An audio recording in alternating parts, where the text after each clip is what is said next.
እግዚአብሔር ለዘላለም ይባረክ። በዚህ ስፍራ ላይ ይህን ቃል ማቀርብ እድልን የሰጠኝ አምላኬ እግዚአብሔርን እጅግ አድርጌ አመሰግናለሁ። ነቢይና ቤተሰቡን አብረውት የምታገለግሉ አገልጋዮችና ቤተክርስቲያን አባላት ሁሉ እግዚአብሔር ይባርካችሁ ማለት ፈልጋለሁ። በዚህ ስፍራ ጌታ ረድቶን ከዚህ በፊት የዛሬ 2 ዓመት አካባቢ የሕይወትን ቃል እግዚአብሔር ጣልቃ ሲገባ የሚሆኑ 4 ነገሮች በሚል ሀሳብ ዘካርያስ መጽሐፍ ላይ የሕይወትን ቃል ተካፍለን እንደነበረ ታስታውሳላችሁ። እኔ ካስታወስኩ እናንተም ታስታውሳላችሁ። የሚያስታውስ ጉባኤ ስለሆነ አሜን ይሁን። ስለሰጠን መልካም መንፈስ የአምላካችን እግዚአብሔር ስም በዘላለም ከፍ ይበል። አረ አሜን አሜንታችሁ በኋላ እንደጠበቃችሁ ታውቃለህ። ግን ደግሞ ከአሁኑ እንድታወጡት በጣም በፍቅር በአክብሮት እጠይቃለሁ። አሜን ለሆነው አሜን ይሁን። አሜን አብ ለሰጠው ለተስፋ ቃል ሁሉ አሜንና አሁን በኢየሱስ ሆነ። አሜን ማለት የጌታችን የኢየሱስ ክርስቶስ ሌላኛው ስሙ ነው። ራእይ ምዕራፍ 3 ቁጥር 14 ላይ ከፍጥረት መጀመሪያ የነበረው አሜን የሆነው የእግዚአብሔር ልጅ እንዲህ ይላል ብሎ ይናገራል። አሜን ይሁን ማለት መደምደሚያ እግዚአብሔር የሰጠው የተስፋ ቃል ሁሉ አካል የለበሰው ፍጻሜ ያገኘው በክርስቶስ ስለሆነ የኛ አሜናችን ክርስቶስ አሜን አሜን። ስለዚህ አሜን ለሆነው አሜን ይሁን። አሜን ለሚሉ በረከት ይሁን። አሜን። እግዚአብሔር አምላክ ለዘላለም ከፍ ይበል። ዛሬ ምሽት በእናንተ ፊት የሕይወትን ቃል 3 ነገሮች ላይ መናገር ፈልጋለሁ። ውስጤ ሞላው እሱ ስለሆነ እያንዳንዱ ርዕሶች ወይም ፖይንቶች በጣም ትልቅ ሀሳብ እንደሚወጣቸው አውቃለሁ። ግን ደግሞ ከጌታ መልካምነት የተነሳ እነዚህን 3 ሀሳቦች በእናንተና በእግዚአብሔር ፊት በአጭር ደቂቃ ለማቅረብ እሞክራለሁ። ጌታን ስለመከተል የወንድሞች ህብረትና ጌታን ስለማገልገል 3ቱን አጣምሮ በአንድ ርዕስ መናገር እፈልጋለሁ። ወደ ኋላ አትበሉ የሚል ርዕስ ለምሰጣችሁ።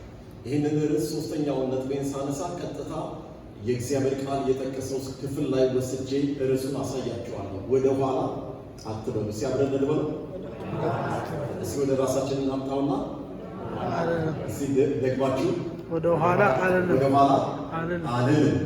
እግዚአብሔር እየሰማ ዓለምም እየሰማ ሰይጣንም እየሰማ ስጋችንም እየሰማ ለብዙ ነገሮች የሚፈላለጉን እየሰሙ ወደ ኋላ አልልም፣ ወደፊት ግን እንሄዳለን። ወደ ኋላ የሚያይ ሰው አሁን ሁላችሁም ወደ ኋላ እዩ ብላችሁ ወደ ኋላ ስትመለከቱ ወደ ኋላ የሚያይ ሰው ነው የምታዩት። እውነት አስቡ። በተቀመጣችሁበት ስፍራ ግን ወደፊት ስለምታዩ ወደፊት የሚያዩትን ካያችሁ እናንተ ወደፊት ታያላችሁ። ወደ ኋላ የሚሉትን ካያችሁ ግን ወደፊት ለማየት ትቸገራላችሁ። ስለዚህ እግዚአብሔር ዓላማው ጊዜ ወደ ኋላ እንዳለ የብሉይ የአዲስ ኪዳን የአማኞች ትልቁ ችግራቸው ተግዳሮቶች ሆነው የሚገጥማቸው ነገር ወደ ኋላ እንዲመለከቱ ብዙ ፈታኝ ነገር ውስጥ ያልፋል። ነገር ግን የእግዚአብሔር ቃል ያንን ወደ ኋላ እንዳለ ወደፊት እንድንገሰግስ እንድንቀጥል የሚያበረታታ ሀሳብ ስላለው በሱ መንፈስ የሕይወትን ቃል አብረን እንካፈላለን። ዕብራውያን ምዕራፍ 10 ቁጥር 36 ላይ የእግዚአብሔርን ቃል አውጥተን ከኔ ጋር እንድንካፈል ጠይቃለሁ። ሙሉ መጽሐፍ ቅዱስ ያዛችሁ ወንድሞች፣ እናቶች፣ አባቶች፣ እናቶች ገጽ 103 ላይ ማግኘት ትችላላችሁ። ኤሌክትሮኒክስ የምትጠቀሙ ገጽ የለው፣ ነገር ግን ዕብራውያን ምዕራፍ 10 ቁጥር 36 ላይ ይገኛል። እንደዚህ ይላል፣ የእግዚአብሔር ፈቃድ አድርጋችሁ የተሰጣችሁን የተስፋ ቃል እንድታገኙ መጽናት ያስፈልጋችኋል። ሲያብራራ ለበለው የእግዚአብሔር ፈቃድ አድርጋችሁ የተሰጣችሁን የተስፋ ቃል እንድታገኙ መጽናት ያስፈልጋችሁ። አሜን። ለምን ብለን ስንጠይቅ ገና በጣም ጥቂት ጊዜ ነው፣ ሊመጣ ያለው ይመጣል፣ አይዘገይም። ጻድቅ ግን በእምነት ይኖራል። ወደ ኋላ ቢያፈገፍግ ነፍሴ በእርሱ ደስ አይላትም። ከዛ በኋላ አቋም ደግሞ ይናገራል ጸሐፊው። እኛ ግን ይላል አማኞችን ወክሎ አንድ አዋጅ ይናገራል፣ አንድ ክሌም ያወጣል። እኛ ግን ነፍሳቸውን ሊያድኑ ከሚያምኑት ነን እንጂ ወደ ጥፋት ከሚያፈገፍጉ አሜን። ነንና አይደለንም የሚል ሀሳብ አለ መጽሐፍ ቅዱስ። ነን እኛ ያለን መንፈሳዊ አቋም ነው። አይደለንም ብለው ደግሞ እንደ ሌሎቹ እንዳፈገፈጉት እንደነሱ አይደለንም ብሎ ይናገራል። ነን አይደለንም።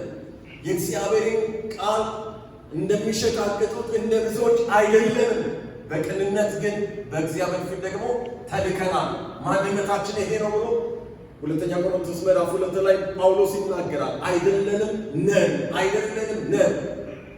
የሚያፈገፍጉ አይደለንም፣ የሚጸኑት ነን። ወደ ኋላ የሚሉት አይደለንም፣ ወደፊት የሚቀጥሉት ነን። የሚያጉረመርሙት አይደለንም፣ የሚያመሰግኑት ነን። የሚክዱት አይደለንም፣ የሚጣበቁት ነን። አሜን። ኢየሱስ ለዘላለም ያድናል። ይህንን የሚናገረው የእግዚአብሔርን ፈቃድ ግን በሕይወት ዘመናችሁ ማድረግ ይጠበቅባችኋል። ይመጣ ያለው ነገር ይመጣል። የተስፋ ቃላችሁን ለማግኘት መጽናት ያስፈልጋችኋል። በአንድ ቀን ተነግሮ በማግስቱ ብዙውን ጊዜ የእግዚአብሔር የተስፋ ቃል እንደዛ አይደለም የሚፈጸመው። ጊዜ ይፈልጋል። ያ ጊዜ እስከሚመጣ ድረስ መጽናት ያስፈልጋችኋል ነው የሚለን። ቁጥር 36 ላይ ካያችሁ የእግዚአብሔርን ፈቃድ አድርጋችሁ የተሰጣችሁን የተስፋ ቃል እንድታገኙ መጽናት ያስፈልጋቸዋል። ለምን ብለን ስንጠይቅ የብሉይ ኪዳን ጥቅስን ያመጣና ገና በጣም ጥቂት ጊዜ ነው። ዕንባቆም የተከራከረበትን ሀሳብ ያነሳል። ሊመጣ ያለው ቢኖር ይመጣል፣ አይዘገይም። ጻድቅ ግን በእምነት ይኖራል። አሜን። ወደ ኋላ ቢያፈገፍግ ነፍሴ በሱ ደስ ጻድቅ ሆኖ ወደ ኋላ ማፈግፈግ አብራይ ነው። በኮምፒውተር ቋንቋ ኮምፓተብል አይደለም፣ ሪሌትድ አይሆንም። ጻድቅ በእምነት በሕይወት ይኖራል እንጂ በጥርጥር አይኖርም። ወደፊት ይሄዳል እንጂ አያፈገፍግም። ስለዚህ ከተጻፈው ጋር አብሮ ፊት የሚያደርግ ሕይወት መገንባት ያስፈልጋል። ከሱ ከተፋታ ግን ነፍሴ በሱ ደስ አይላት ብሎ ይናገራል። የዕብራውያን አማኞች ለምን እነዚህ ሊጻፍላቸው ቻሉ ብለን ስንጠይቅ ትሬስ ባክ ማድረግ ጀምረው ነበር። ወደ ኋላ ማፈግፈግ ጀምረው ነበር። ጌታን ከመከተል ትልቁን ፒክቸር ማየት አቅቷቸው ከእምነት ወደ ሃይማኖት ትሬስ ባክ እያደረጉ ያለበት ጊዜ ላይ ነበር። ስለ ጌታ የከፈሉትን መከራ፣ ስደት፣ የጸኑበትን ያንን ቅዱስ ጉዞ ረስተው በልባቸው ልክ አባቶቻቸው እንዳደረጉ ወደ ግብፅ እንውረድ እንዳሉ በልባቸው ትንሽ ወደ ኋላ ማለት ጀምረው ነበር። የዕብራውያን ጸሐፊ መጣና ወደ ኋላ ወደ ሃይማኖት እንድትመለከቱ ወደ ድካማችሁ እንድትመለከቱ ያደረገውን ነገር ዛሬ ከሱ ተላቃችሁ አንድ መልእክት እሰጣችኋለሁ። እናንተ ወደፊት ወደ ኋላ ሳይሆን ወደፊት ጻድቅ በእምነት ወደሚኖርበት የሕይወት ክልል ልትገቡ ይገባችኋል ብሎ ይነግራችኋል። እነዚህ ሰዎች ተግዳሮታቸው ምንድን ነበር የሚሉትን በስፋት እዚህ ውስጥ መመልከት እንችላለን። ማህበራዊ ድረገጽ ላይ አንድ ጽሑፍ በቅብብሎሽ አንድ ሰሞን በጣም ይዘዋወር ነበር። 2018-19 አካባቢ ላይ ይመስለኛል። በእንግሊዝኛ የተጻፈ ሀሳብ ነው። መልእክቱ እንደዚህ ነው የሚለው እግዚአብሔር አሳን ሲፈጥር የተናገረው ለማን ነው? ለውሃ ተናገረ። ስለዚህ አሳ ከውሃ ከወጣ አሳው ምን ይሆናል? ይሞታል። ለምን? የተገኘበት ሰብስታንሱ እግዚአብሔር ቢናገር ምን ስለሆነ? ውሃ ስለሆነ። አሳ ያለ ውሃ መኖር አይችልም። ውሃ ያለ አሳ ግን ይኖራል። እውነት። እግዚአብሔር ዛፍን መፍጠር ሲፈልግ የተናገረው ለማን ነው? ለአፈር ነው፣ ለመሬት ነው። መሬት ወገኑ ያለበትን ዘሩ ያለበትን እንደ ወገኑ ታብቅል አለ ቃል። እግዚአብሔር እዛ ጋር ሲያወጣ መሬት አበቀለች። ፍጥረት የእግዚአብሔርን ቃል ተግብሮ ፍሬያማ ከሆነ ዳግም ልደት ያገኘን እኛማ ቃል ሲመጣ ፍሬያማ እንሆናለን። አሜን። ስለዚህ ዛፍ ከመሬት በቀለ። አሁን ያ ስሩ ከአፈር ተለይቶ ቢወጣ ምን ይሆናል? ይደርቃል፣ ይሞታል። የተገኘበት ስሪቱ ምን ስለሆነ? አፈር ስለሆነ። አፈር ያለ እጽዋት መኖር ይችላል። እጽዋቶች ግን ያለ አፈር መኖር አይችሉም። ስሪታቸው እዛ ጋር ስለሆነ ቃል ስለወጣባቸው። ልክ እንደዚሁ እግዚአብሔር ሰውን ሲፈጥር ምን አለ? ሰውን በመልካችን እንደ ምሳሌያችን እንፍጠራለን። ስለዚህ ሰው ከእግዚአብሔር ሕልውና ከወጣ ይሞታል። ሰው ያለ እግዚአብሔር መኖር አይችልም። እግዚአብሔር ግን ያለ ሰው መኖር ይችላል። ምክንያቱም ሰው ከመፈጠሩ በፊት እግዚአብሔር ስላለ ማለት ነው። ስለዚህ የአዲስ ኪዳን ትምህርት በተፈጥሮ ስትመለከቱ ሰው ከእግዚአብሔር ጋር አብሮ አታች እንዲሆን ነው የተፈጠረው። ዲታችመንትና አታችመንትን በጣም በሕይወት ዘመናችን ማወቅ አለብን። ከጌታ ውጭ ያሉት ነገሮች ዲታችመንት ነው ከእኛ ጋር ያላቸው ግንኙነት። ኤኒ ታይም ጌታ መጥቶ ተው ሲለን ልቀቅ ሲለን ከጌታ ስለማይመጡ ትተናቸው ከጌታ ጋር እንጣበቃለን። ከጌታ ጋር ያለን ህብረት ግን የዲታችመንት አይደለም፣ አታችመንት ነው። ከክርስቶስ ፍቅር ማን ይለየኛል? ማንም ሊለየኝ አይችልም። ይሄ ቦንድ ውስጥ ገብቻለሁ፣ እዚህ ኪዳን ውስጥ ገብቻለሁ፣ ምንም ነገር ቢመጣ ሊለየኝ አይችልም ብሎ እንደወሰነው አይነት ውሳኔ ነው። ስለዚህ ዛሬ እኔ ወደዚህ ውሳኔ በጌታ ቃል እናንተ ማሻገር ስለምፈልግ ነው የመጣሁት። አሜን። ከጌታ ፍቅር ማንም አይለየም። ማጣት አይለየም፣ ማግኘት አይለየም፣ ስራ ማጣት አይለየም። ጥያቄዎች ባይመለሱም ጌታ መልካም። አሜን አሜን፣ አሜን አሜን። ጥያቄዎች ባይመለሱ፣ እንቆቅልሽ ባይመለስ፣ ያሰብነው ነገር ባይሳካ፣ ትምህርታችን ላይ የተለያየ ነገር ቢኖር ጌታ መልካም ነው። ለዘላለም ከእሱ ጋር ስቲክ ማድረግ መጣበቅ ያስፈልጋል። ይህንን ዩኒቲ ነው፣ ይህንን ቦንድ ነው ጌታ ሰርቶት ይሄ ነው በኪዳን ያመጣው። እነዚህ የዕብራውያን አማኞች ግን ብዙ ነገር በለጠባቸውና ወደ ኋላ ማየት ጀመሩ። ነቢያቶችን ማየት ጀመሩ፣ መላእክቶችን ማየት ጀመሩ፣ እነ ሙሴን ማየት ጀመሩ፣ እነ ኢያሱን ማየት ጀመሩ፣ እነ አሮንን በብሉይ ኪዳን ዘመን የሚያውቋቸው ትላልቅ አንጋፋ ስም ያላቸው ፀሐይ የሞቃቸው አገር ያወቃቸው እነሱን የዕብራውያን ጸሐፊ መጣና እነዚህን ስዕሎች ሬዲዩስ አደረጋቸውና አንድ ትልቅ ፒክቸር፣ አንድ ከሰማይ የመጣ አንድ ብቸኛ የሆነ አንድ አዳኝ የሆነ ኢየሱስ የሚባል መሲህ ሆነ የእምነታችን ጀማሪና ፈጻሚ እሱን አድምቆ ሲስልላቸው እናያለን። ዛሬ የጌታን መልክ የተጋፉ ነገሮች ከእኔና ከእናንተ ሕይወት ላይ በኢየሱስም ይራገፋል። አንድ መልክ ብቻ ደምቆ ይታያል። ኢየሱስ ይባላል። እስኪ የሚያምን ጉባኤ ከሆነ ኢየሱስ ይበልዋል። ሃሌሉያ! እሱን ነበር ይስል የነበረው። ስለዚህ ዞራለና ነቢያቶችን የምታነቧቸዋ እግዚአብሔር ከጥንት ጀምሮ ለአባቶቻችን በብዙ አይነት በብዙ ጎዳና ለአባቶቻችን በነቢያት ተናገረ። አሁን እኮ ይሄ የምንከተለው ጌታ ከነቢያት የሚበልጥ ነው። የክብሩ መንጸባረቅ ነው። የባህሪው ምሳሌ ነው። ዓለማት የተፈጠሩበት ነው። ሃሌሉያ! ከነቢያት የሚበልጠው ኢየሱስ ያድናል። እሱን ማግኒፋ ያደረገላቸው። ከዛ በኋላ መላእክቶችን ያውቃሉ። አንድ መልአክ ሲመጣ 185,000 ሰው በአንድ ጊዜ ጸጥ ያደርጋል። በሙሴና በእግዚአብሔር መካከለኛ ሆኖ መልአክ ሕግን እንደሰጠ ያውቃል። ወደ መላእክቶች ዞር ብለው ነበረ። እንደዚህ አላቸው፣ መላእክቶች ነው እናንተ ልባችሁን ያሞቋችሁ፣ ልባችሁን ወደዛ የምታዘነብሉት? ኖ ኖ ኖ ኖ ኖ ኖ፣ አንድ ነገር ልነግራችሁ እፈልጋለሁ ይላቸዋል።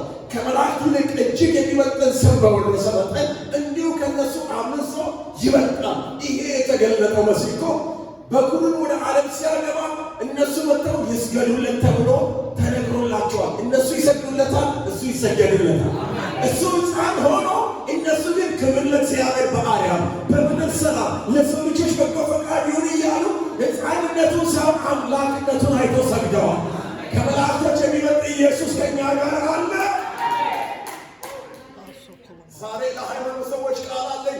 ኢየሱስ ከመላእክቶች ይበልጣል፣ ከሚካኤል ይበልጣል፣ ከገብርኤል ይበልጣል፣ ከሩፋኤል ይበልጣል። ስም ከተሰጣቸው መላእክቶች የሚበልጥ የመላእክት አለቃ የሆነ የመላእክቶች አሰማሪ የሆነ የመላእክቶች ፈጣሪ የሆነ ኢየሱስ አለ። ይህንን ጌታ ይሁን ይላል።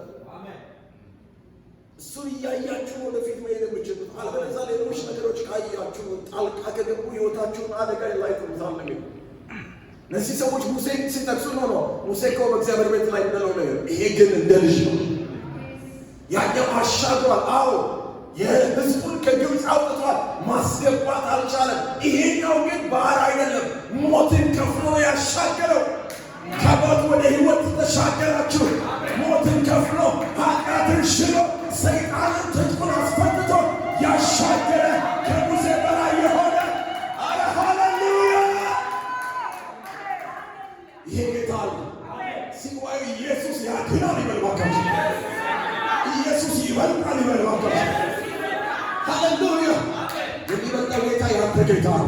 የሚመጣው ጌታ ያንቺ ጌታ፣ የሚመጣው ጌታ ያስበልጥሃል፣ ሕይወትን ከፍ ከፍ ያደርገዋል። አረ ሃሌሉያ! ብዙ ናሬት አደረገላቸው። ኢያሱን አነሳ፣ ማሳረፍ አልቻለም። የእግዚአብሔር ልጅ አሳርፏል። አሮን ለሕዝቡ ስርየት መምጣት አልቻለም። ይሄኛው ግን ከአሮን የሚበልጠው የኃጢአት ስርየት አምጥቷል። ብሉይ ኪዳን ላይ አነሳላቸው። እሱ ሕጋቸው ተጽፏል፣ ግን በእነሱ አንጸሩ ችላ አላቸው። አሁን ግን ከእነሱ የሚበልጥ አዲስ ኪዳን እግዚአብሔር በልጁ መስርቷል። የፍየሎች የጎርኖች ነገር ሽሯል። አሁን በዘላለም መንፈስ አንድ ጊዜ አቅርቦ ከሞተ ሥጋ ሕሊናችሁን ነፃ ያደረገ ደም ሳይፈስ ስርየት የለም ተባለለት። ኢየሱስ ዋጋ ከፍሎ ነፃ አድርጓቸዋል። ይህን ጌታ እያያችሁ ሩጡ፣ ወደ ኋላ አትበሉ ነው የሚለው። አታፈሩ ነው የሚላቸው። ምክንያቱም ጻድቅ በእምነት በሕይወት ይኖራል። አሜን። አረ አሜን። ዛሬ እኔ ወደ እናንተ ላይ ላድርገው። ሊመጣ ያለው ነገር በሕይወታችሁ ይመጣል፣ አይዘገይም። አረ አሜን አሜን። ጌታ የተናገረ ይሆናል። ጌታ የተናገረሽ ይሆናል። ጻድቅ ግን በእምነት በሕይወት ይኖራል። ወደ ኋላ ቢያፈገፍግ ነፍስ በሱ የተስፋ ቃል ይዞ ማፈግፈግ አብራይ ኃይል ይዞ ማፈግፈግ አብራይ ክርስቶስን ይዞ ማፈግፈግ አብራይ። አንዳንድ ሰዎች ጌታን ጠበቁት፣ ይሄው 20 ዓመት ሙሉ ጠበቁት፣ አልመለሰልኝም። 20 ዓመት ጠበቀው፣ ጌታ ይመስገን። 25 ዓመት ጠበቀው። 25 ዓመት የጠበቀ አብርሃም አለ ማለት የመጨረሻው ክላይማክሱ እኛ ጋር እንደሆነ አስቡ እናድርግ። የእምነት አባቶች ከእኛ በላይ ጠብቀዋል። ቅድሞ ወንድማችን ጊዜ ሰው ይናገር ነበር። ጠብቀው ነው ያገኙት። አብርሃም የተሰጠውን የተስፋ ቃል ከጠበቀ በኋላ ጸንቶ መጨረሻ ላይ ነው ያገኙት። ኢላስቀራሽ ጉዞ ቢመስልም አንድ ነገር እናውቃለን። የተስፋን ቃል የሰጠ እግዚአብሔር እንደ ሰው ስላይደለ ተናግሬ አይ ቼንጅ ማይ ማይንድ ስለማይ እግዚአብሔር በራሱ ጊዜ ስለሚመጣ ሐዘንን ወደ ደስታ የሚለውጥበት ዘመን ስላለው የተናገረን ጌታ ይመጣል። ሊመጣ ያለው ነገር ይመጣል። ሴቶቻችሁ ዛሬ አስቡ፣ በጌታ ፊት ሊመጣ ያለው ነገር በዋጋችሁ ይመጣል፣ አይዘገይም። እኔ ግን በእምነት እኖራለሁ፣ ጻድቅ በእምነት በሕይወት ይኖራል ተብሎ እንደተጻፈ እኔ በእምነት በሕይወት እኖራለሁ። ጌታ ይመጣል። ሃሌሉያ! መረቋችሁ ጌታ ይምጣላችሁ። በጥያቄያችሁ ላይ ይምጣላችሁ። እንቆቅልሻችሁ ላይ ይምጣላችሁ። ጥያቄያችሁን ይመለስ። ወደ ቤታችሁ ጌታ ይምጣ። ወደ እኔ መቼ ትመጣለህ እንዳለ መዝሙረ ዳዊት 100 ላይ ወደ ቤቴ መቼ ነው የምትመጣው አለ። ወደ ቤቴ መቼ ነው የምትመጣው ብሎ የጌታን ጉብኝት ናፈቀ። መረቋችሁ ጉብኝት ያገኛችሁ። ይሄ ዓመት የጉብኝት ዓመት ይሁንልን። 21 ሳያልቅ 25 ሳይገባ ሊመጣ ያለው ነገር በሕይወታችሁ ይምጣ። ጻድቅ ግን በእምነት በሕይወት ይኖራል። እግዚአብሔር አምላክ ለዘላለም ከፍ ይበል። ስለዚህ ጌታን ከመከተል በምንም አይነት መልኩ ወደኋላ ማለት አይፈቀድም። ነውር ነው፣ አይመጥንም።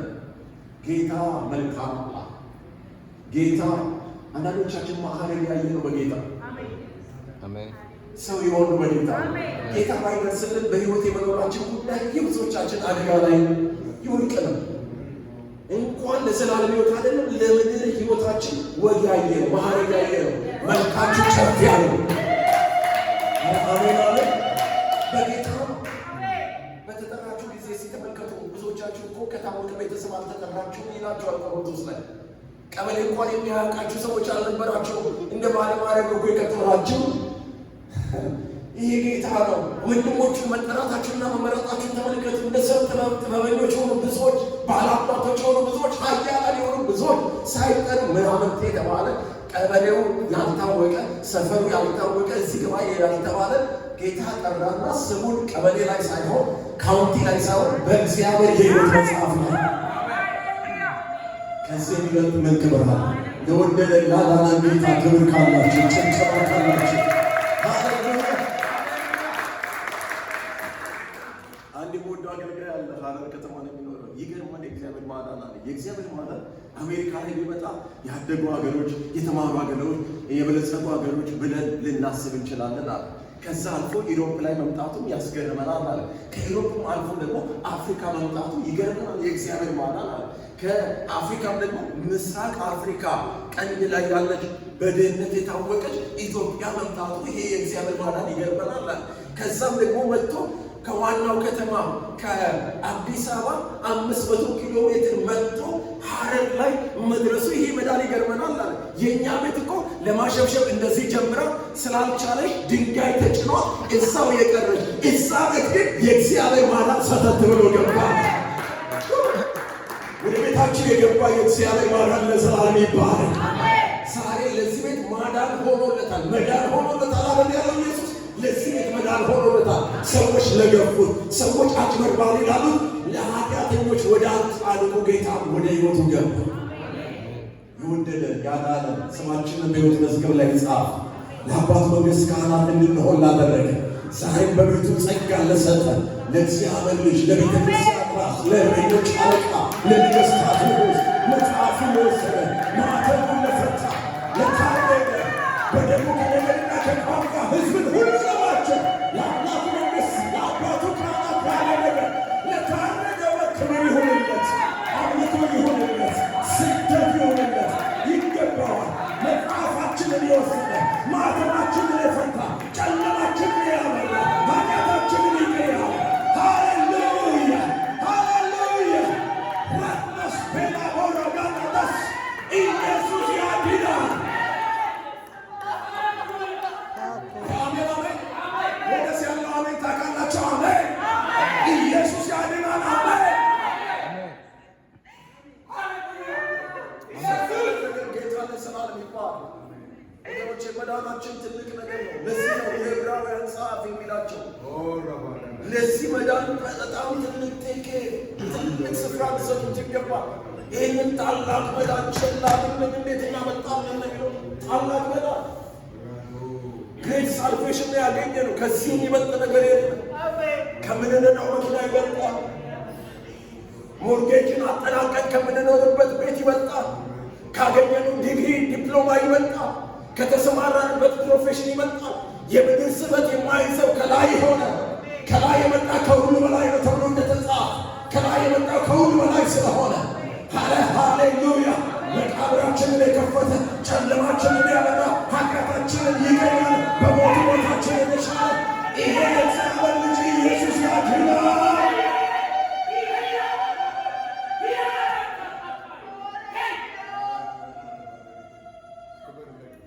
ስለዚህ ወገኖቼ ይህ ታላቅ መዳን ፓስተሩ ሰላም አላለኝም ምክንያት አይደለም።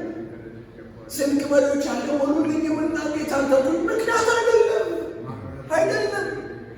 የሥራ በር ተዘጋብኝና ጌታ ተውኝ አያስኬድም። ጌታ ከተዘጋ በር በላይ ነው። ከሰዎች ስንቅ መደወል በላይ ነው። ከሰዎች ሰላምታ በላይ ነው። ቢመችም ባይመችም ቢደውሉልን ባይደውሉልን ሰላም ቢሆንም ባይሆንም ኢየሱስ ጌታ ነው።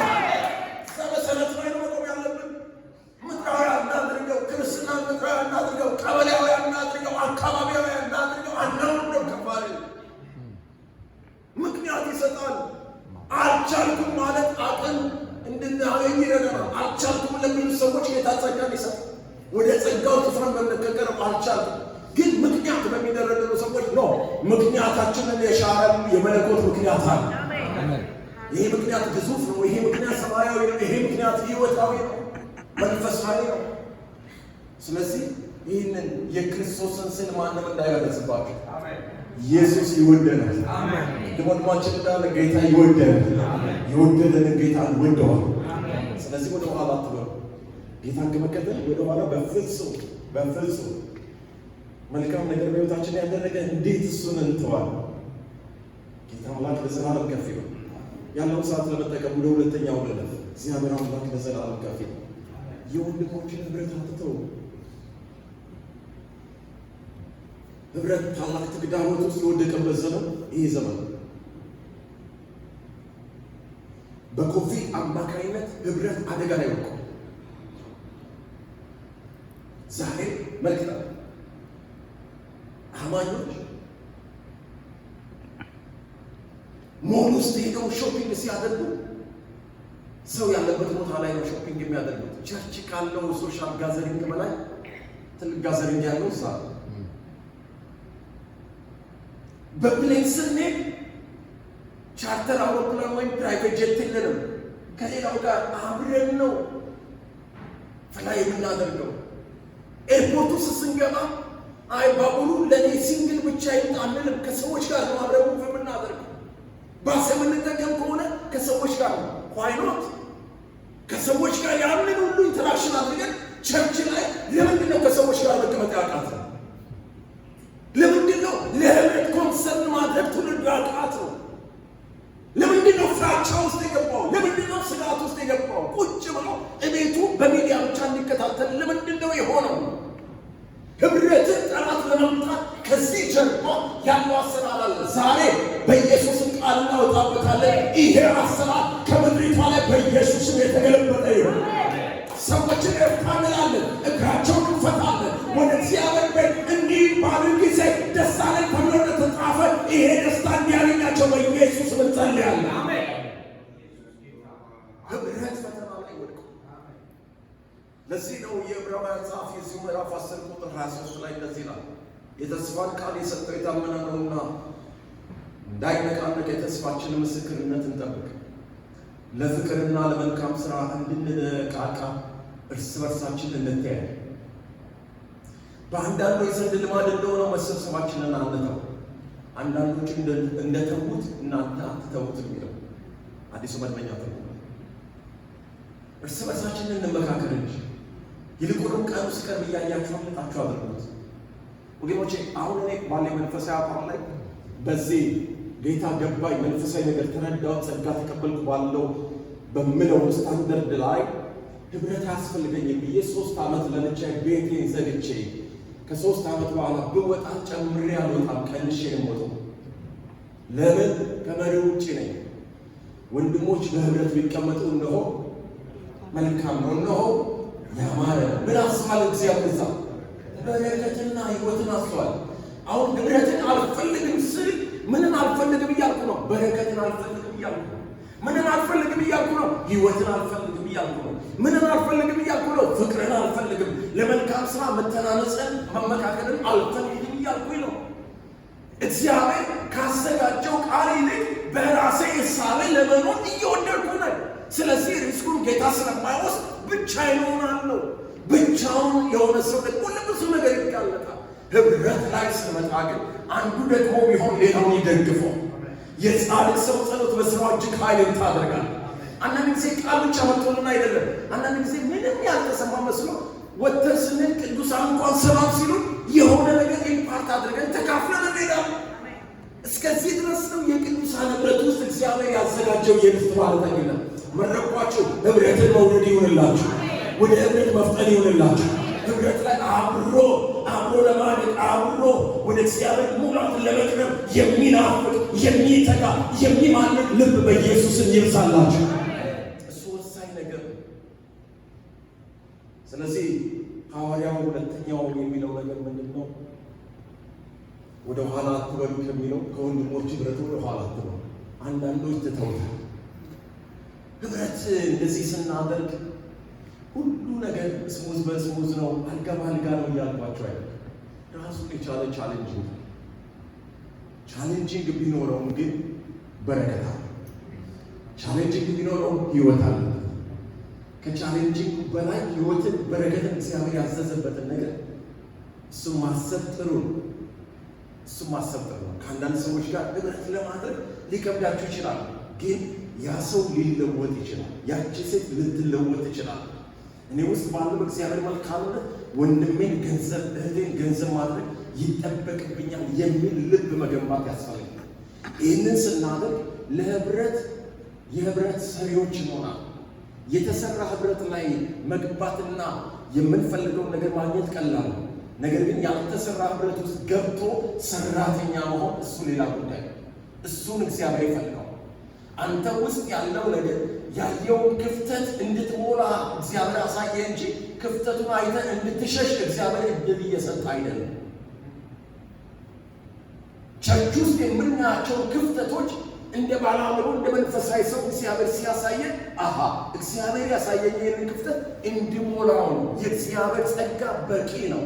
እኔ ውስጥ ያለው የተረዳሁበት የመረዳት ጥጉን በፍቅር ክርስቶስን በማሳየት አብረን ማደግ ያስፈልገናል ብለን ወደዚህ ልምምድ እንድንመጣ እንጂ ይህንን ችግር እያየን ከቤቴ እንዴት ትኖራለህ ሽሽ እንጂ ያለ አይደለም። የምናያቸውን ችግሮች ሮንግ የሆነ ኮንክሉዥን እንዳንሰጣቸው መጠንቀቅ ያስፈልጋል።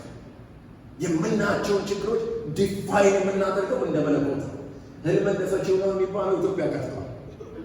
ህልም እንደሰችው ነው እዚህ ቤት። ኧረ አሜን።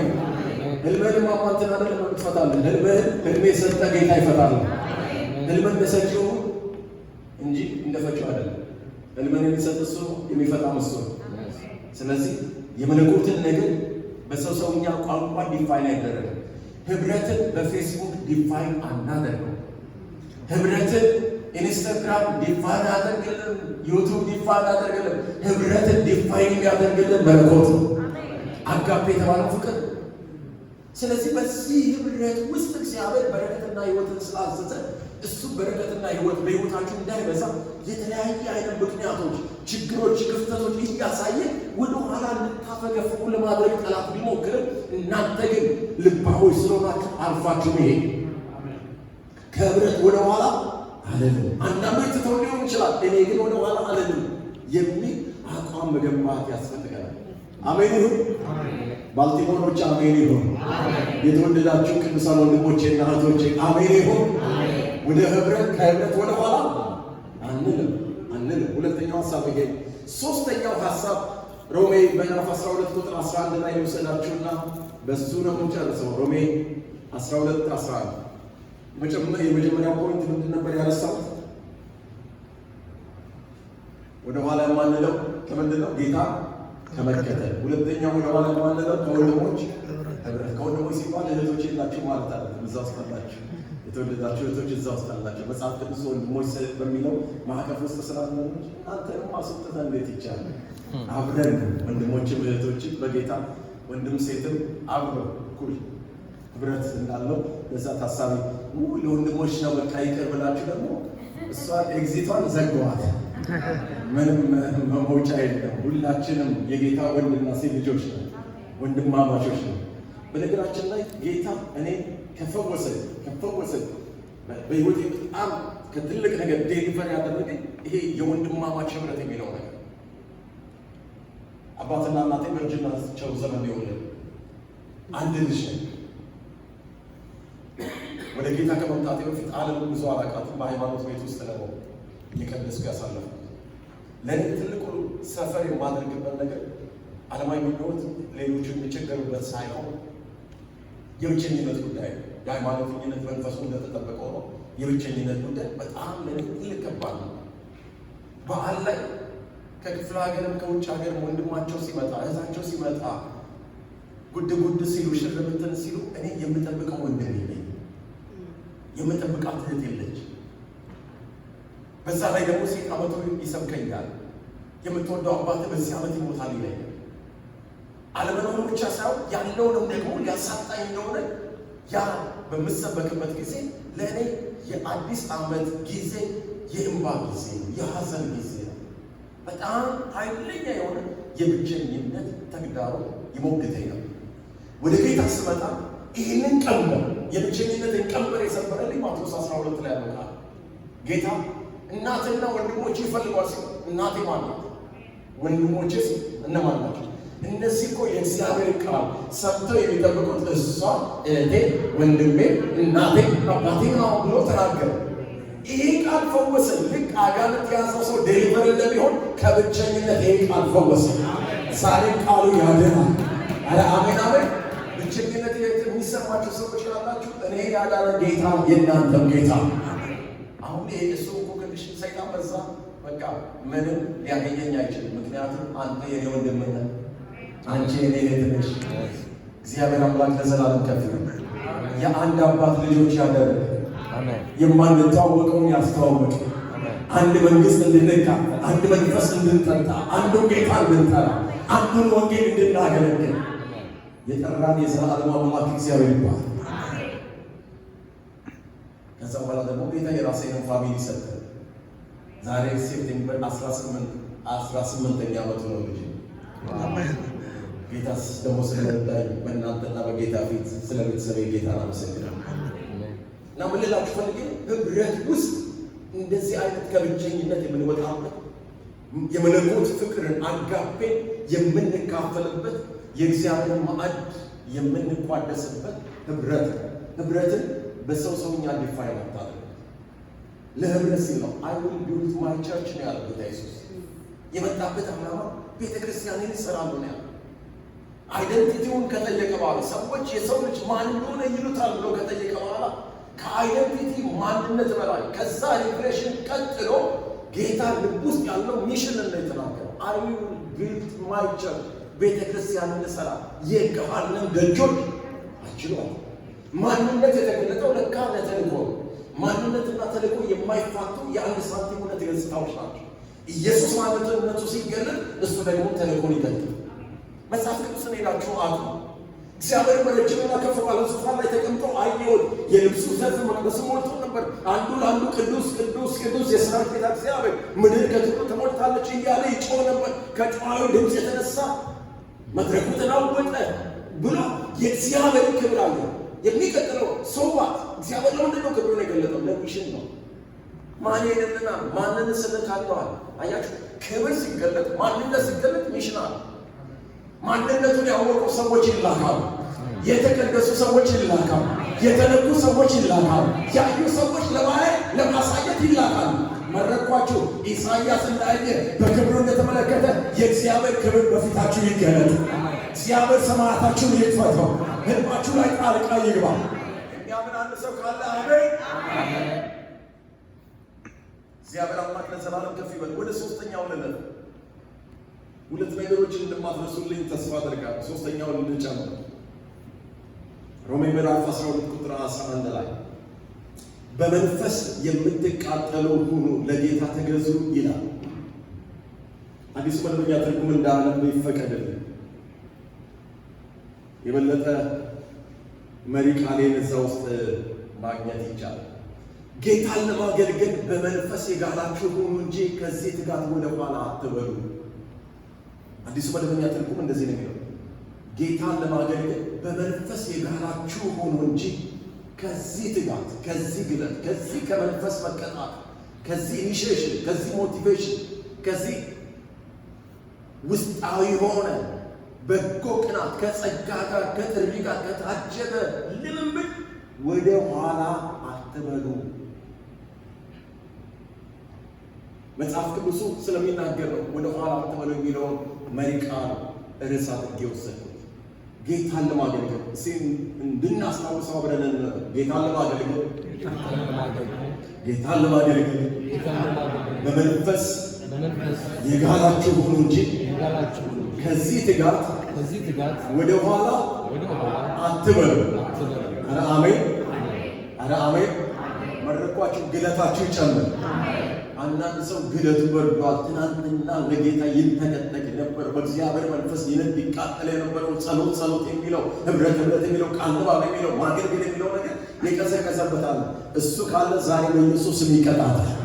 እንደዛ የደከመ ነገር ካለ ማለት ነው። በፍርሃት አንዳንድ ጊዜ ጸጋ እያሳል ስፒሪት ኦፍ ቲንግ አልተሰጠ የሚለው የእግዚአብሔር መንፈስ የኃይል የፍቅር ራስን የመግዛት መንፈስ ነው። ለፍርሃት አልተሰጠም። ፍርሃት ጸጋን ያስራ፣ ራእይ እንዳይወጣ ያደርጋል፣ ፍሬያማ እንዳትሆን ያደርጋል። እሱን ሰብረው ውጣ። እጆችን አንተ ላይ እኮ የጫንኩት ሰው እሳት እንደሚያቀጣጥል ውስጥ ያለውን ጸጋን ለማንቀጣጠል አነሳሳው። ማንም ታናሽነትን አይናቅም። ባልቲሞር ላይ ይሄንን ቃል እናንተ አውጃለሁ። ማንም ታናሽነታችሁን አይናቅም። ማንም ጾታችሁን አይናቀው። ማንም የትምህርት ባክግራውንዳችሁን አይናቀው። የእግዚአብሔር ጥሪ ባንተ ውስጥ አለ፣ ባንቺ ውስጥ አለ። የጌታ ጸጋ አለ። የእግዚአብሔር መንግሥት የምታሰፋበት። አረ ሃሌሉያ!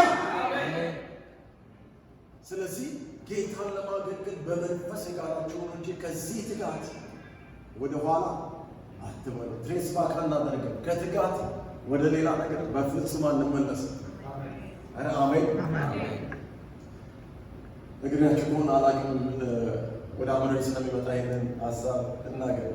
አንድ ጊዜ ከተማው ኢትዮጵያ ውስጥ ነው።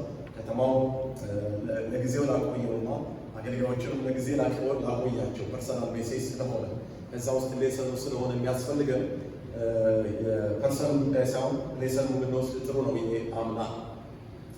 አብረው እየጸለዩ ባሉበት ጊዜ አንድ ህብረት ላይ ነው እና ጌታ በአንዲት እህት በኩል መልእክት አመጣ።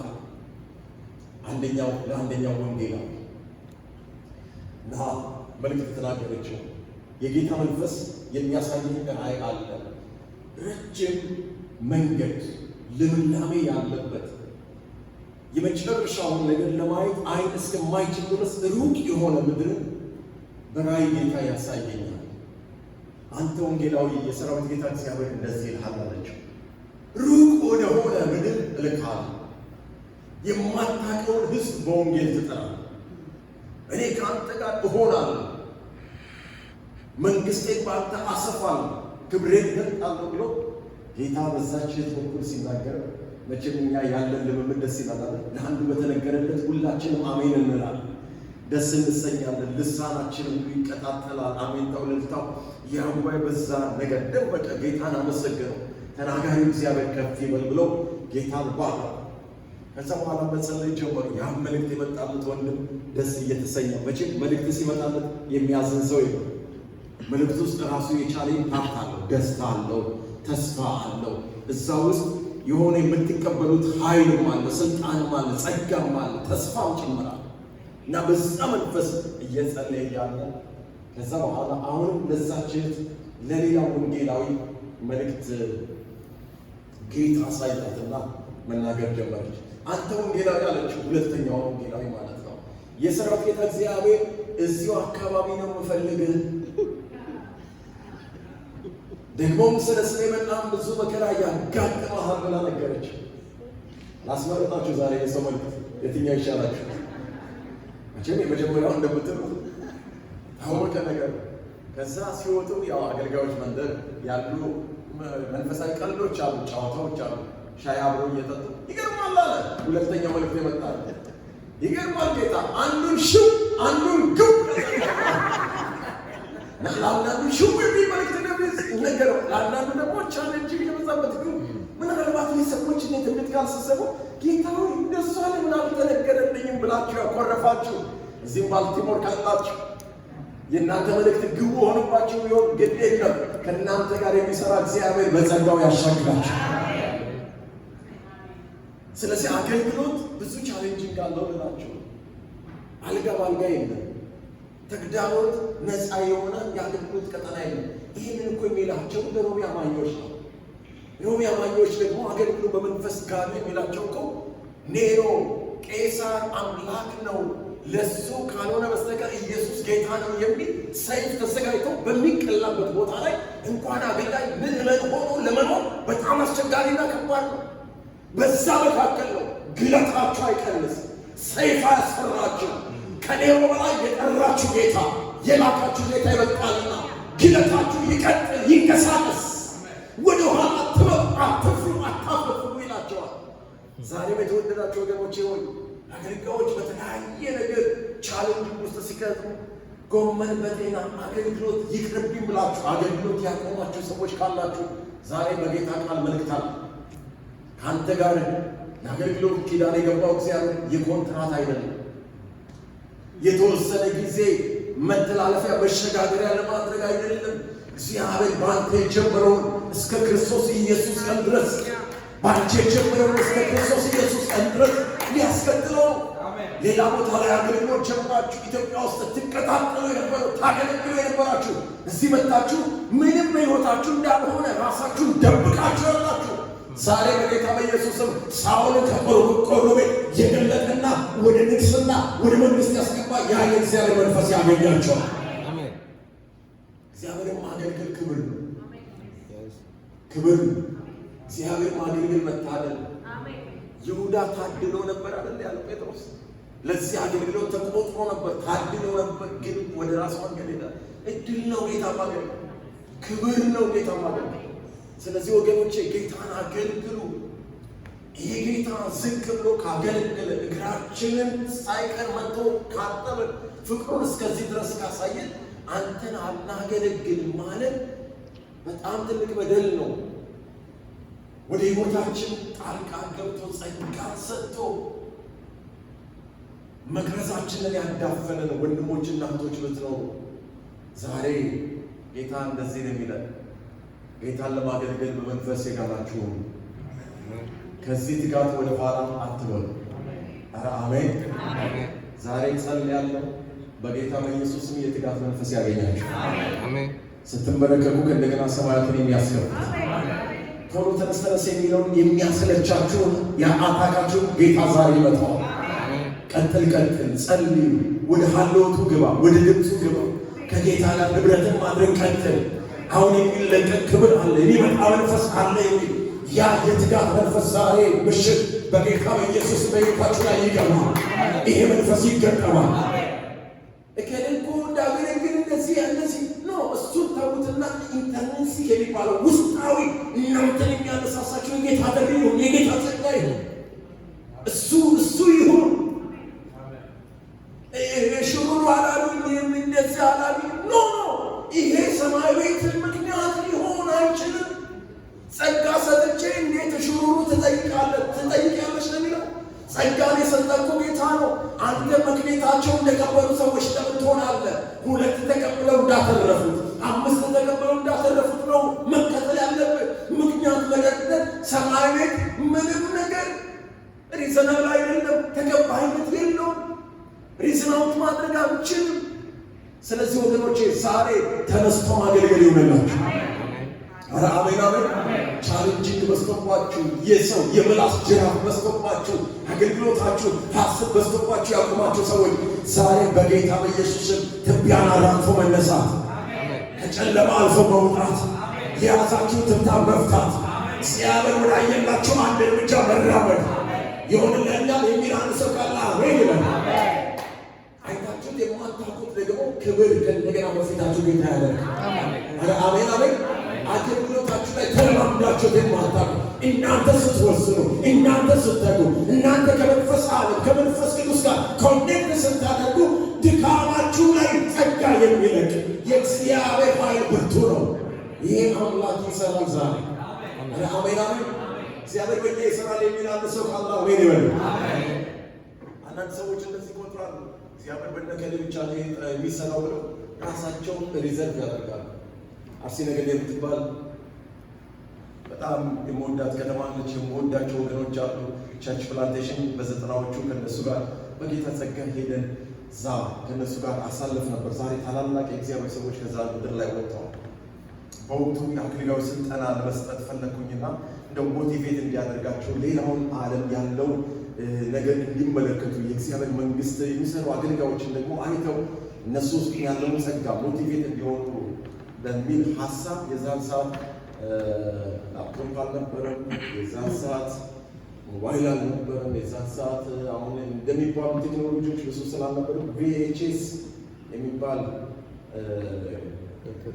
እናንተ እንኳን ረስታችሁት እንኳን ቤታሳሰች እና VHS የሚባል አለ ትልቅ ካሴት። አንዳንዶቻችሁ ደግሞ የጋብቻችሁ እንትን እሱ ነው የተቀረጸላችሁ እና እሱን እንትን ውስጥ አስገባል፣ ቲቪ ውስጥ አስገባል። ከዛ በኋላ የቤኒንን አገልግሎት ነበር የሚያዩት። የጌታ መንፈስ ሙሉ ሲያደርግ ዚስ ኢዝ ዮር ዴይ የእናንተ ቀን ነው እያለ የጌታ ኃይል ሲያል ሰዎች ሲድኑ ሲፈወሱ አዩና በአንድ ድምፅ ስብሰባ ላይ እንደተመካከረ ሰው ስሜን ጠሩና ከዛሬ በኋላ አናገለግልም አሉ። ምን ነው ስላቸው አገልግሎትማ እንደዚህ ነው፣ እኛ ከዚህ በኋላ አናገለግልም አሉ። እኔ ያሰብኩት ሌላ እነሱ የሉብ ሞግል ግን ጌታ ረዳኝና የሰራዊት አምላክ እግዚአብሔር ቤኒንን የጠራው ለአሜሪካ እንጂ ለነገሌ አይደለም አሏቸው። አዎ ብለው እነሱ ተነሱ። የሚገርም ጸጋ በእነሱ መካከል ሰራ። አሁን ማገልገል ሲባል እንደከሌ ቻናል ላይ እንዳሉ ስም እንዳላቸው ብዙ ፎሎወርስ እንዳላቸው ራሳችሁ መቀበል ያቃታችሁ እነሱ ውስጥ ያለው ያ የእግዚአብሔር ጸጋ አንተና አንቺ ውስጥ የኃይሉ ታላቅነት ከእግዚአብሔር እንጂ ካንተ እንዳይሆን ሸክላ በሆነ ዕቃ ውስጥ የከበረ መዝገብ ያስቀመጠ በስምህ የጠራ ይሄ እግዚአብሔር በአንተም ይሰራል። አሜን አሜን። የሚያምናን ሰው አሜን ይበላል። ጸጋዎችን አነሳሳለሁ፣ የተናፈሩትን ይገልጣለሁ። በጌታ በኢየሱስ ማመንን አልባለፋለሁ። እግዚአብሔር ያነሳል። እግዚአብሔር በሁላችንም ይሰራል። አሜን። አሁን ማስረግጬ ልነግራችሁ እወዳለሁ። እግዚአብሔር በሁላችንም ይሰራል። እጆቻችሁን ከፍ አድርጉና እግዚአብሔር በሁላችንም ይሰራል። ወደ ራሳችሁ ለራሳችሁ ስመጥራት እግዚአብሔር በእኔም ይሰራል በሉ። መረቋችሁ እንዳላችሁት ይሁንላችሁ። እንዳላችሁት ጌታ ይስራባችሁ። እግዚአብሔር በሚሰራበት ቀን ገንዘቡ ያድርጋችሁ፣ ይመንዝራችሁ። ቅባት ተሸክማችሁ፣ ኃይል ተሸክማችሁ፣ ጽድቅ ተሸክማችሁ፣ ወንጌል ተሸክማችሁ ኢየሱስን የምታሳዩ ልባም እግዚአብሔር መንግሥት አገልጋዮች አድርጋችሁ ስትራመዱ እግዚአብሔር አብሯችሁ ይራመድ። ስትናገሩ ከቃላችሁ ጋር ይቆም። ስትገቡ እግዚአብሔር ቀድሟችሁ ይግባ። የሰዎችን እንቆቅልሽ በእናንተ ይፈታ። በሁሉ የሚሠራ እግዚአብሔር በአንተ ሕይወት ታምራትን ያድርግ። አሜን አሜን። በሽተኞች በአንተ ይፈወሱ፣ ሙታን በአንተ ይነሱ፣ ጨለማ በአንተ ይብራ፣ ኃጢአት በአንተ በክርስቶስ ኢየሱስ በምትሰብከው ወንጌል ስርየት ያገኝ፣ ሰዎች ወደ እግዚአብሔር መንግሥት ይፍለሱ። አሜን አሜን። እግዚአብሔር በአንቺ ክብሩን ይግለጥ፣ እንደሚሞላ እናት አድርጎ ያስነሳሽ ኢየሱስ ለዘላለም ያድናል። እግዚአብሔር በሁላችንም ይሰራል። ስለዚህ አገልጋዮች እነ ከሌሎች ናቸው ብላችሁ ራሳችሁን እዛ ዲፕሬስድ ያደረጋችሁ ሰዎች ወይካ እግዚአብሔር በእናንተ ይሰራል። ይህንን ልናገርና ልጨርስ። የመንፈስ አንድነትን መጠበቅ የሚቻልባቸውን ዶክትሪናል ሳውንድ ቲቺንጎችን ሐዋርያው ጳውሎስ ሲያስቀምጥ ኤፌሶን 4 ላይ የመንፈስን አንድነት ጠብቁ ካለ በኋላ የመንፈስ አንድነት የሚጠበቅባቸው አንድ ጌታ፣ አንድ እምነት፣ አንድ ሃይማኖት፣ አንድ እያለ 7 አንዶችን ይዘረዘራል። ታስታውሳለህ? እና መጨረሻ ላይ አብን ዲስክራይብ ሲያደርገው እንደዚህ ይላል፣ ከሁሉ በላይ የሚሆን ከሁሉ በላይ አባፍ ሆኖ ከሁሉ በላይ የሚሆን በሁሉም የሚኖር በሁሉም የሚሰራ አንድ አባት አለ። በተወሰኑት የሚሰራ አላለ፣ በሁሉ የሚሰራ። ኧረ አሜን አሜን። አንድ የመረረ እውነት ልንገራችሁ፣ በእግዚአብሔር መንግሥት ውስጥ አካል እንጂ ምዕመን የለም። ሰማል ወይ? ሁላችን የአዲስ ኪዳን ካህናት ነው። ይሄ ማለት ሁላችሁ እንደ ቤተሰባችሁ ላትሆኑ ትችላላችሁ፣ ግን በአካል ውስጥ እግዚአብሔር ያስቀመጠው ጸጋ እሱን ጥሪ ያውቃችሁ ማለት ነው። በዛ ከተሰማራችሁ የእግዚአብሔር ቤተክርስቲያን ሻይ ታደርጋለች። በሁሉ የሚሰራ ሲያብረን እንደበሉ በማን የሚሰራ በነከሌ ብቻ ነው እንጂ በማን የሚሰራ ቻናል ላይ ወጥቶ ብቻ ነው በነሱ ብቻ ነው። በማን የሚሰራ በሁሉ የሚሰራ ያሳያችሁ። ይህንን እውነት የበለጠ እናጣጣ። ከዮሐንስ ወንጌል በኋላ የምናገኘው መጽሐፍ ማን? የሐዋርያት ሥራ። አንድ ማይክ አብረን ያዝ። ጌታ ይባርክ። የሐዋርያት ሥራ መጽሐፉ ምንድን ነው አልኳችሁ? ድገሙ ሊባካችሁ። የሐዋርያት ሥራ ባካችሁ የተወደዳችሁ የሐዋርያት ሥራ ተስማምተናል። ያ ቴዎሎጂካል ዲቤት አለ። የሐዋርያት ሥራ ሳይሆን የመንፈስ ቅዱስ ሥራ ነው የሚል ዲቤት አለ። እንግሊዝኛ ያስታርቀናል። አክትስ ነው የሚለው እሱ ያስታርቀናል። ምንም እንዴ ያጓባን የሐዋርያት ሥራ ነበር። እዛ ውስጥ ግን የወንጌላውያን ሥራ አለ።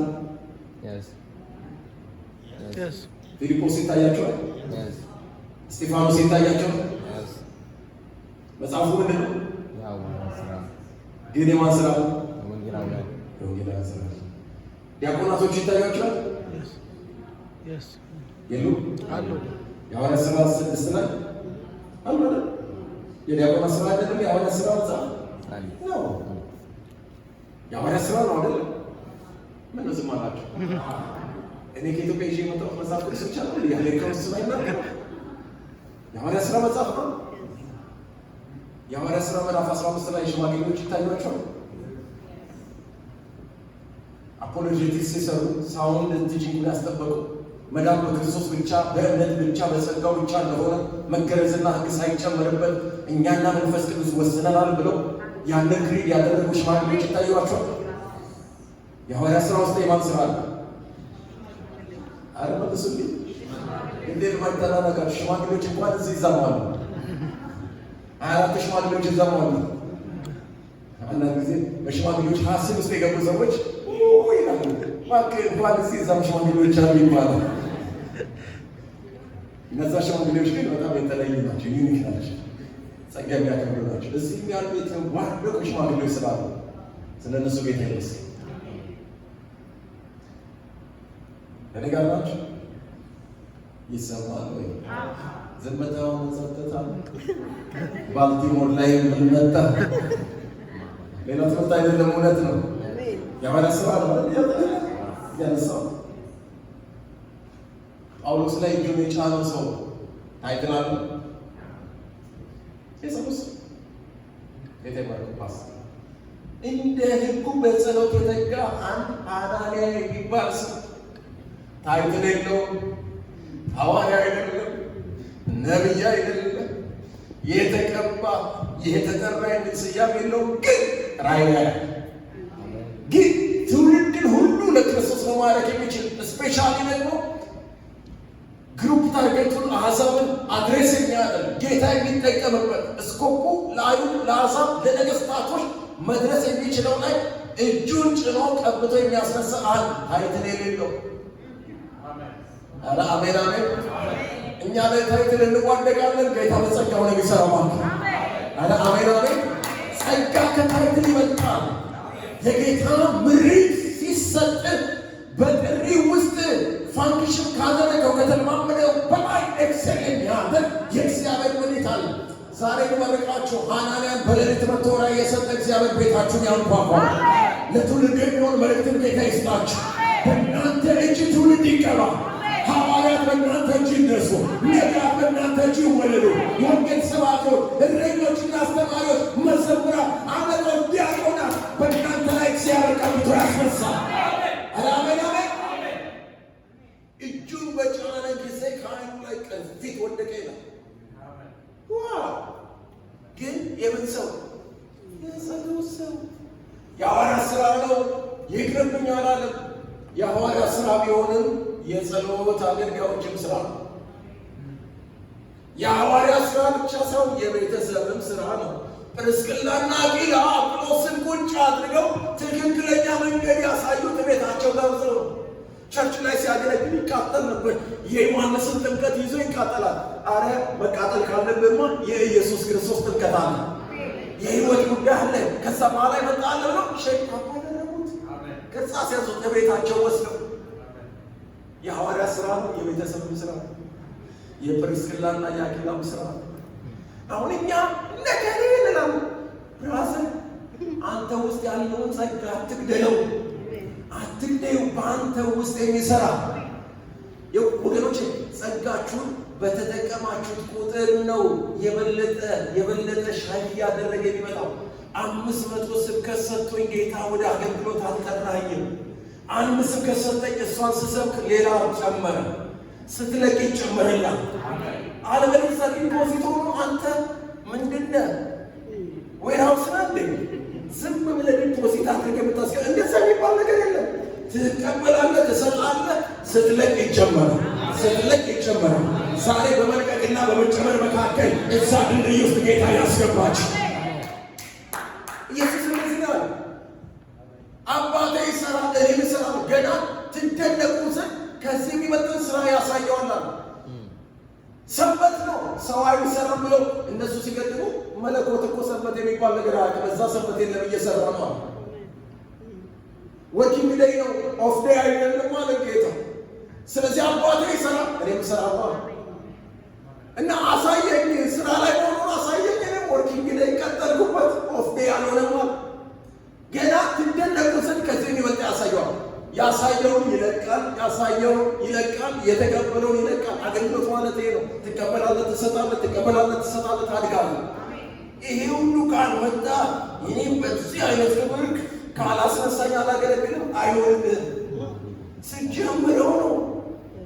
ስጀምረው ከዛ በኋላ እያለማመደ ይሄዳል። ፕሪንሲፕሉ እንኳን ስናነባ አይደለም ከቁርጭምጭሚት፣ ከዛ በኋላ ጉልበት፣ ከዛ ወገን፣ ከዛ ሰው አይቶ ሊወጣ የማይችል ወንዝ ውስጥ አይደለም የሚለው የኔ መጽሐፍ ቅዱስ እንደሱ ይናገራል። ሕዝቅኤል 47 ካልተገለጠለ በስተቀር የእናንተ መጽሐፍ ቅዱስ እሱ እንደሚናገር ስቴፕ ባይ ስቴፕ ነው የሚለው እግዚአብሔር። ቀስ በቀስ እንቁላል በእግሯ ትሄዳለች ብለን አምነን ቀስ በቀስ ጸጋ ፍሎሪሽ ያደርጋል ብለን ለምንድን ነው የማናምነው? ሎጂካሊ አምነን ስፒሪቹዋሊ ለምንድን ነው የማናምነው? ጥቂት በጥቂት ስርዓት በስርዓት እየሆነ ነው ነገሮች የሚያሉት። ፕሮግሬሲቭ የሆኑ ነገሮች አሉ፣ ዲቫይን የሆኑ ኢንስታንት የሆኑ ነገሮች አሉ። ቦርናጌን የሆንበት ነገር ቅጽበታዊ ነው፣ መለኮታዊ ነው፣ መንፈሳዊ ነው። መንፈስ ቅዱስ አንድ ጊዜ ንፋስ ወደ ወደደው ይነፍሳል። ድምፁን ትሰማለህ፣ ወዴት እንደሚሄድ አታውቅም። ውጤቱን ነው የምታየው። ልክ ቦርናጌን የሆነው እንደዚህ ነው። እድገት ግን ሰው ፕሮሰስ ነው። ኢየሱስም በሚራክል ተወለደ፣ ግን ያደገው በፕሪንሲፕል ነው። God is a God of miracle. At the same time, God is a God of principle. እግዚአብሔር የታምራታማ አምላክ ነው። at the same time የመሪው አምላክ ነው። እንዴት ወልዳለሁ መስሎ ስትል መንፈስ ቅዱስ ሰዋችን ላይ ይመጣል። የሉላ ኃይልን ይሰልሻል። ይሄ ከሰው ፈቃድ አይደለም፣ ዲቫይን ነው ማለት። እንዴት ያደርጋል? በጥበብ በቁመት በሞገስ በሰውና በእግዚአብሔር ሂደት ነው። ሂደትና የመለኮት ሐሳብን አጣጥመው ቅጽበታዊና ሂደታዊ ነገር ተጣጥመው ነው በክርስቶስ ሕይወት ውስጥ ያለው። ስለዚህ ጌታ የሚሰጣችሁን ጸጋ ፍሎሪሽ እንዲያደርግ ከፈለጋችሁ ቁጭ ብሎ ድሪም ማድረግ ሳይሆን መንቀሳቀስ። የተሰጣችሁን ነገር ለአንድ ሰው ጸልይ ከተባላችሁ ሄዳችሁ ጸልዩ።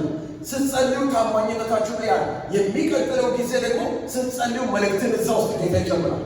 ስትጸልዩ ለሁለት ሰው ይልካችኋል። ስትጸልዩ እየታመናችሁ ስትሄዱ ነው። በጥቂቱ የታመነ ነገር ይሾማል የሚለው እግዚአብሔር ቃል መሪ ነው። ከመሪ በተፋታ መልኩ ዲዛይር ብቻ ውሽ ብቻ አድርገን እንድንቀመጥ አይደለም የእግዚአብሔር ዓላማ። እግዚአብሔር በጸጋው አካሉ ማነጽ መጥቀን የሚፈልግ አምላክ። ይሄ አምላክ በአንተ የሚሰራ ባንቺ የሚሰራ አሜን። የተናደቃችሁ እንግዲህ እውነቱ ይሄ አጠገባችሁ ያለውን ሰው እግዚአብሔር በአንተም በእኔም ይሰራል፣ በአንቺም በእኔም ይሰራል ብላችሁ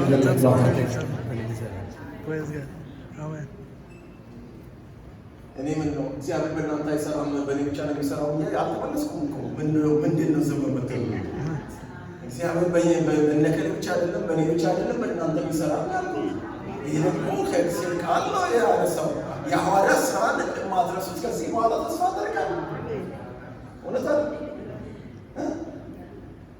የሐዋርያት ሥራ ነው፣ የዲያቆናት ሥራ ነው፣ የሐዋርያት ሥራ ነው፣ የጸሎት አገልጋዮች ሥራ ነው፣ የሐዋርያት ሥራ ነው፣ የሽማግሌዎች ሥራ ነው፣ የሐዋርያት ሥራ ነው፣ የወንጌላውያን ሥራ ነው፣ የሐዋርያት ሥራ ነው፣ የቤተሰብ ሥራ ነው። ሁሉም እዛ ውስጥ ነው። ኦቶሪቲ እና ኦተር የሚባል ነገር አለ። ኦቶሪቲው የሐዋርያት ሥራ ነው፣ ኦተሮቹ ግን ይለያያሉ። መዝሙረ ዳዊት የአሳፍ መዝሙር እዛ ውስጥ አለ። ይሰማል። የቆሬ ልጆች ጸሎት እዛ ውስጥ አለ። የእግዚአብሔር ሰው ሙሴ ሳይሆን የጸለየው ጸሎት መዝሙር 90 እዛ ውስጥ አለ። ግን ኦቶሪቲ ማን ነው? መዝሙረ ዳዊት። ግን እዛ ውስጥ ማን አለ? ሁሉም ሮል አለው። የኤናን ልጆች አሉ፣ 7-8 ዘማሪዎች አሉ የጻፉ። ግን ኦቶሪቲው ዳዊት ላይ ነው። ኦተሮቹ ግን ያንን የጻፉት ቅኔን ያመጡት ሰዎች አሉ።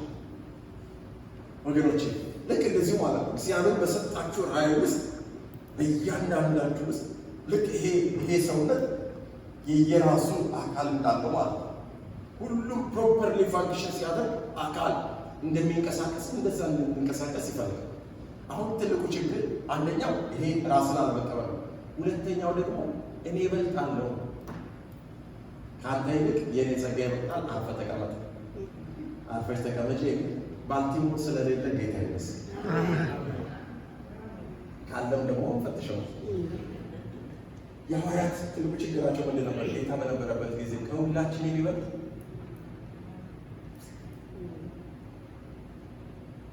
ወደ እናንተ ልባ መሰለኝ ከሁላችን የሚበልጥ ማን ይሆን ብለው ተነጋግረዋል። ማርቆስ ወንጌል ምዕራፍ 9:33 ላይ ማንም የሚናገር እንደ ጊዜ ቃል ይናገር ስለምን ቃሌን እየያዛችሁ እናገረው እንደ ጊዜ ቃል ነው አይደለም። ማንም ሰው መፈተን ያለበት ቱንቢ የሆነው የጊዜ ቃል ልምምድ ሳይሆን የጌታ ቃል ይበላል። አሜን። ይሄ ቃል ገዢ ነው። ስለዚህ ከሁላችን የሚበልጥ ማን ይሆን ብለው እርስ በርሳቸው ተነጋገሩ። ጌታ ግን የተቀመጠው ቤት ነው፣ ቅፍርናሆም ላይ ተቀምጠው በመንገድ ሲመጡ ከሁላችን የሚበልጥ ማን ይሆን የሚል ጥያቄ ተነስቷል። እንደዚህ ሆነ ይመስለኛል። አሁን ይመስለኛል ነው የሚለው ፍሬድስ ነው። ሐዋርያቶችም ተናግረዋል። እንደኔ ብሎናል። ባይብሉን ሳለቅ ማለት ጴጥሮስ እንደዚህ ያለ ይመስለኛል። እያንዳንድሽ ልክሽን የማታውቂው ከሁላችሁ የምበልጠው እኔ ነኝ። ሬስን አውጣ አድርገልን ሲሉት አስራሉ ቆይ እሺ ጌታችን ኢየሱስ ክርስቶስ በፊልጶስ ቄሳርያ በደረሰ ጊዜ ሰዎች የሰው ልጅ ማን እንደሆነ ይሉታል ብሎ ሲጠይቅ ኤልያስ ከነቢያት አንዱ ብላችሁ ተናግራችኋል፣ እናንተስ ማን እንደሆኑ ትሉኛላችሁ ብሎ ቱዘስፖት ወደ እኛ ሲያመጣ እያንዳንድሽ ዝም ነው ያልሽው፣ መገለጥ የሌለሽ ሁሉ። እኔ ግን አንተ ክርስቶስ የሕያው የእግዚአብሔር ልጅ ነህ ብዬ ስናገር የዮና ልጅ ስምዖን ሆይ ብሎ እኮ ስፔሲፊክ አድርጎ ነው ጌታ ይባረክን። ብፁዓን ናችሁ አላለኝም፣ ብፁዕ ነህ። የመንግሥተ ሰማያት ቁልፎችን እሰጣቸዋለሁ አለን። እሰጣለሁ ነው ያለኝ፣ ለእኔ ነው። አያምሳሟን መገለጥ የማመጣ ዝም ብለህ ሰማይ የማታነብ ዲሽ የሌለ ሁሉ ያኔ ይመስለኛል። ወንድማችን ጴጥሮስ ሁለተኛ አይነት ያንዳንድሽ ዮርዳኖስ ማር ላይ ገሊላ ማር ላይ ተዋኛለሽ፣ ከዛ በኋላ አሳ ታጠምጃለሽ፣ በብርጭቆ ትጠጫለሽ እንጂ አንድ ቀን የተፈጥሮ ሕግን ሰብረሽ እንደኔ በውሃ ላይ ወግ አድርገሽ አታውቂም ያለ ይመስለኛል ጴጥሮስ።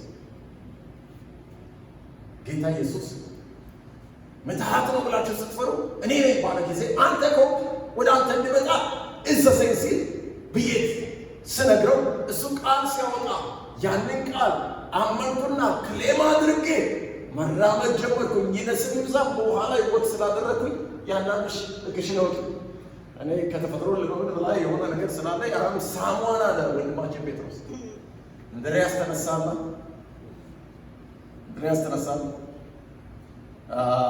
ወንድማችን ጴጥሮስ አንተ ከሁላችንም እንደማትበልጥ ዛሬ እንቅጩን ልነግርህ እፈልጋለሁ። ልክ ነው።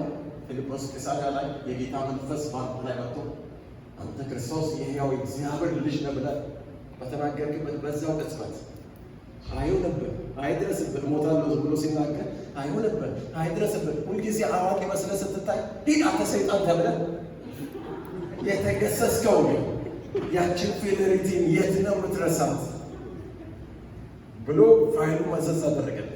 ሁለተኛ ልክ ነው፣ በኋላ ተራምደህ ግን ፈራ። አንተ በኋላ ስትራመድ አሁን ሲመለስ ጉራውን አንችለው ጌታ ሆይ አስጠመልን ብለን ስንጸልይ የተሰማን ይመስለኛል። በውሃ ስትሰምጥ አንተ እምነት የጎደለ ተብለን ይገስጻል። የሁለቱ ማጣፊያ ይበቃሉ። እኔ ግን ወደ ጌታ ቤት አንተ መስክሮ ያመጣው ሰው እኔ ነኝ። በጌታ ቤት በመቆየት እበልጣለሁ አለ ወንድማችን እንድርያስ። ዮሐንስ ተነሳ ደርባባው። ወንድማችን እንድርያስ ለጴጥሮስ የሰጠው ማስተባበያ እንደተጠበቀ ሆኖ ደግሞ ወንድማችን እንድርያስ እንደማይበልጥ ላሳየው ፈልጋለሁ። ምንድን ነው ሲባል ጌታ በኢነር ሰርክል ውስጥ ወደ ተራራ ከሚወስዳቸው ከሦስቱ ደቀ መዛሙርቶች መካከል እንድርያስ ስለሌለበት ፎሪ ብያለሁ። እኔ ግን ከሁላችሁ እበልጣለሁ፣ ምክንያቱም ጌታ ይወደው የነበረ ደቀ መዝሙር የተባለልኝ እኔ ነኝ፣ ወደ ደረቱ የሚያስጠጋኝ የተለየ ምስጢር የምካፈል ሰው ነኝ አለ። ይህንን ሲል ደግሞ ሰንበት የተነሳ አንተ ዮሐንስ አንተ እንደምትበልጠው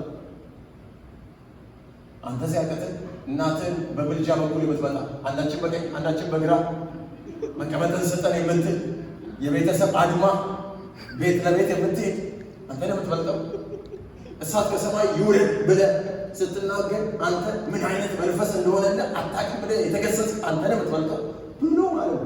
አንዳንድ ጊዜ ይበልጣለን ስንል ፕሮፋይላችንን ጎርጉረው ዘጭ የሚያደርጉን የተማረኩ ወንድሞች አሉ። የተማረኩ ወንዶች ቅርጽ የሚሰጡ ማለት ማንነታችን እንዳንረሳ ሁሉም እንደዛ ሲነጋገር ይሁዳም በተራው ተነሳ። እያንዳንድሽ የማትታመኘው ሁሉ ጌታ እኮ አምኖ ገንዘብ ቤት ያደረገው ነው። ሌዊ እኮ ቀራጭ አለ። ከገንዘብ ጋር ከአካውንቲንግ ጋር ሪሌትድ የሆነ ስራ ይሰራ የነበረ ግን ጌታ አምኖ እኔ ያደረገኝ ብሎ መፎካከር ጀመሩ። ኢየሱስ ቅፍርናሆም ተቀምጠው ሲመጡ እንደዚህ አላቸው። እርስ በርሳቸው መንገድ ላይ ምን ተነጋገራችሁ አላቸው። ዝም አለባካችሁ ተናገሩ። መንገድ ላይ ምን ተነጋገር? ዝም። በሚመጡ ዘመናቶች እኔነት ኢየሱስ ጋር ዝምታ ይውጣል። አሜን አሜን። ትልቁ ጌታ ከእነሱ ጋር አለ እንጂ በልባቸው ውስጥ የለም። የልባቸው ዙፋን ላይ ትልቅነትን ራሳቸው ነው ያስቀመጡት እንጂ የጌታ ታላቅነት ልባቸው ሰሌዳ ላይ አልተቀመጠም። ከዚህ የተነሳ ከሁላችን የሚበልጥ ማን ይሆን ተባባሉ። የጴጥሮስን ሕይወት ኤግዛምፕለሪ ላይፍ አድርጎ ጌታ አልተጠቀመበትም። የማንንም አንድ ሕፃን ልጅ አነሳና ማንም ይህንን ሕፃን በስሜ የሚቀበል እኔን ይቀበላል። እኔነት አለመቀባበል ውስጥ ይከታቸዋል እያላቸው ነው። እኔነት የጸጋ ፍሎውን ሂንደር ያደርገዋል፣ ብሎክ ያደርገዋል። እግዚአብሔር በጸጋ ሊሰራ ያለው ነገር የማይቀባበል ልብ ያግደዋል።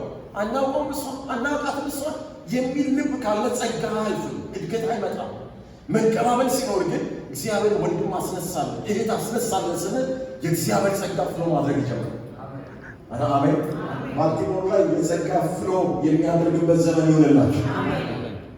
ስለዚህ ሌላኛው ገጽታ ደግሞ ሌሎችን ላለመቀበል ዝግ መሆን የለበትም። እግዚአብሔር በደም ይሰራል፣ በእከሌ ይሰራል፣ በወንድም የሚሰራ በእህት የሚሰራ እግዚአብሔር በጠራቸው ይሰራል ብለን ሪስፔክት ልንሰጥ ይገባል። አወቅኩሽ ናኩሽ እዚህ ቤት አይሰራም። አወቅኩሽ አከበርኩሽ። አሜን። እዚህ በቃ የታድሶ መንፈስ ነው መገንባት ያለብን። አወቅኩሽ ናኩሽ እዚህ ቤት አይሰራም። አወቅኩሽ አከበርኩሽ። ልጅ ደረሰ ቤት ፈረሰ እዚህ አይሰራም። ልጅ ደረሰ ቤት ታደሰ እዚህ የሚሰራ ነው። ልጅ ያወቀው ለራት አይበቃም ሲባል የሚባለው ልጅ ያወቀው እንደው እስከ ሰለስቱ ይሻገራል። በቃ መዋጀት አለብን። አንዳንድ ትውፊቶቻችን ማለት ነው በአግባብ የሆኑ ነገሮች እኛን ያሰሩትን ነገር ሰብረን መውጣት አለብን። እኛ የምንመራበት መለኮታዊ ቃል አለ።